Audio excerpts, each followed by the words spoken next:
کبھی کبھار حالات ایسی پوزیشن لے لیتے ہیں کہ لوگوں کی زبانیں کھل جاتی ہیں، ان کا کہا سچ ثابت ہونے لگتا ہے جبکہ حقیقت کچھ اور ہوتی ہے۔ غیر ڈرامے کی اگلی قسط میں آپ دیکھیں گے کہ وفا کی دادی اس کے فیصلے پر کافی پریشان ہے۔ اسے سمجھانے کے لیے گھر پر میلاد رکھتی ہیں تاکہ دین کی باتوں کے بیچ میں وفا کو اس بات پر سمجھایا جا سکے کہ جو وہ چاہتی ہے اس کا گناہ کتنا بڑا ہے۔ وفا تو جانا ہی نہیں چاہتی تھی، لیکن یہاں پر تہذیب نے اس پر کافی پریشر ڈالا ساتھ چلنے کے لیے۔ ایسے میں سالس کو بھی اندازہ ہے کہ وہاں پر وفا کے ساتھ کیا سلوک ہونے والا ہے، کیونکہ کمرے میں ہی وفا جب تیار ہو رہی تھی تو اس کے ہاتھ پر چوٹ لگ جاتی ہے۔ خون نکلتے دیکھ سالس کے دل کو کچھ ہوتا ہے، وہ اس کی بینڈیج کرتا ہے اور درد اپنے دل میں محسوس کرتا ہے۔ خیر اب یہ تینوں میلاد پر تیار ہو کر آتے ہیں اور وہیں باہر لان میں اسٹیج سجا رہا ہے۔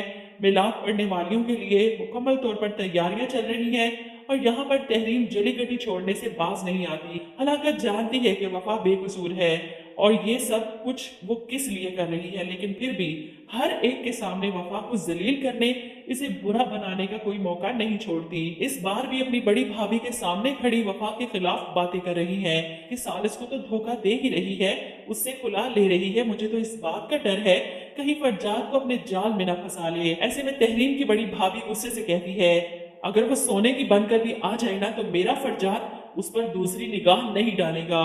وہیں تحریم کی نظر گیٹ سے اندر آتی تہذیب اس کے پیچھے وفا اور سالس پر پڑتی ہے اور وہیں دوسری طرف کھڑا فرجاد جو وفا کو ہی دیکھ رہا تھا۔ ایسے میں تحریم بھابھی کی توجہ اس طرف دلواتی ہے کہ اس کی نظریں تو کچھ اور ہی کہہ رہی ہیں۔ ہر تہذیب اور وفا گھر کے اندر جاتے ہیں، وہیں سالس فرجاد سے ملتا ہے۔ سلام دعا کے بعد فرجاد افسوس کرتا ہے اتنا کچھ ہو گیا، آپ لوگ ابھی بھی اسے اپنے ساتھ لیے گھوم رہے ہیں، سوچا ہے اگر لوگوں کو پتا چلا تو کیا ہوگا۔ یہاں پر سالس فرجاد کو زومینی جواب دیتا ہے کبھی کبھار حالات ایسی پوزیشن لے لیتے ہیں کہ لوگوں کی زبانیں کھل جاتی ہیں، ان کا کہا سچ ثابت ہو جاتا ہے، مگر حقیقت تو کچھ اور ہی ہوتی ہے۔ کسی کے نصیب میں ایسی لڑائی لکھی ہوتی ہے کہ چاروں طرف سے وار کو روکنا پڑتا ہے۔ وفا کے ساتھ بھی شاید کچھ ایسا ہی ہے۔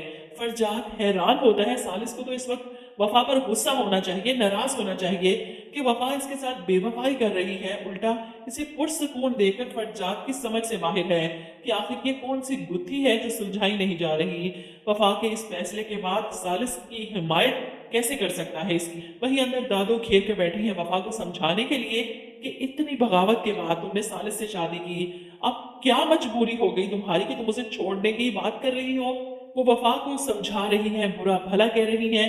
ادھر تہذیب سچ بتانے کے بجائے وفا کا ساتھ دیتے ہوئے اپنے گھر والوں کو سمجھانے کی کوشش کرتی ہے کہ مرد طلاق دے تو عورت مجرم، اور اگر عورت خلا مانگ لے تو پھر تو وہ مجرم ہے ہی۔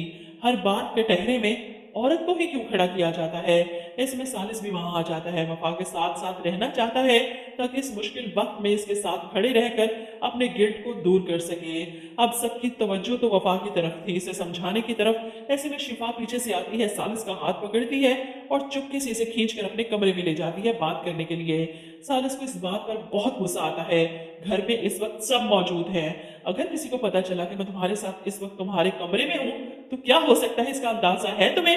وہ اسے ڈانٹ کر اپنا ہاتھ چھڑوا کر وہاں سے چلا جاتا ہے۔ اصل میں تو وفا کے پیچھے ہی جاتا ہے کہ کہیں اسے کوئی ڈانٹ تو نہیں رہا۔ وفا تو دادوں کی باتیں سن کر اٹھ کر وہاں سے چلی جاتی ہے، سیڑھیاں چڑھتی ہے، اوپر کی طرف بھاگتی ہے کہ کہیں کسی نکر میں جا کر چھپ جائے۔ ایسے میں سامنے سے آتے اپنے باپ سے ٹکرا جاتی ہے اور رہی سہی کسر وہ پوری کر دیتے ہیں، اسے باتیں سنا کر کہ تمہیں کہا تھا کہ اس گھر میں دوبارہ قدم مت رکھنا، نفرت ہو رہی ہے مجھے تمہاری شکل سے، تمہارے وجود سے۔ سالس جو اسے ڈھونڈتا اوپر کو ہی آ رہا تھا، عثمان ماموں کی باتیں سن کر وہی شرمندہ کھڑا رہا۔ ہر کوئی وفا کو ڈانٹ رہا ہے، ہر کسی کی زبان پر وفا کی بد کرداری کے چرچے ہیں اور وہ پھر بھی خاموشی سے سب سہ رہی ہے۔ اب باپ کی باتیں سننے کے بعد وفا وہیں سائڈ پر بیٹھی رو رہی ہے۔ جب سالس سیڑھیاں چڑھ کر اوپر آتا ہے، اس کے سامنے نظریں نہیں ملا پا رہا، وفا تو اپنے آنسو چھپانے کے لیے اندر کسی کمرے میں جا کر بیٹھ جاتی ہے اور وہیں بیٹھی رو رہی ہے۔ جب فرجاد کسی کام سے اس کمرے میں آتا ہے، اسے یوں بیٹھے روتے دیکھ حیران ہوتا ہے۔ فرجاد کو دیکھ کر وفا اٹھ کر وہاں سے جانے لگتی ہے تو وہ اس کا بازو پکڑ کر مروڑ کر اسے پوچھتا ہے مجھے چھوڑ کر تم نے سالس سے شادی کی اور اس سے بھی دل بھر گیا، اب کس کے پیچھے ہو، کسے بیوقوف بنانا چاہتی ہو؟ اور اگر تمہیں لگتا ہے کہ میں تمہاری اس معصومیت کے جال میں آ جاؤں گا تو بھول ہے تمہاری۔ وفا